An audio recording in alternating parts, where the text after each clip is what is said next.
冰箱唔可以放客廳，洗衣機唔可以放陽台。你千祈唔好信，嗰啲嘢都係呃人氣。你諗下，唐宋元明清嗰陣時，邊度有插座？傳統規矩入面，邊度有冰箱彩電？你間屋廚房細到轉身都難，你唔擺客廳擺邊度？擺灶台上面啊！洗衣機咁大件，你唔放陽台，你放邊度？難道你又放灶台上面？一啲都唔實際。老祖宗從來冇見過呢啲嘢，所以傳統規矩入面根本就冇話冰箱要點擺，洗衣機要點放，擇以人為本。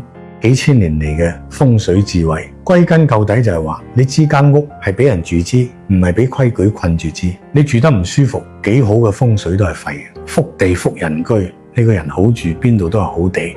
所以師傅話你知，現代生活要講現代智慧，你記住呢3點就得。第一，電器點擺方便最實際，你用得順手就係最好嘅位置。第二，唔好擋路，人喺間屋行得通，氣先至通。第三，採光通風要顧好，保持乾淨清爽。傳統智慧要與現代生活結合，你住得舒服先係硬道理。千祈唔好為咗啲冇根據嘅講法，搞到自己糾結又抑鬱。最後留一句俾自己：一順百順，家宅安康。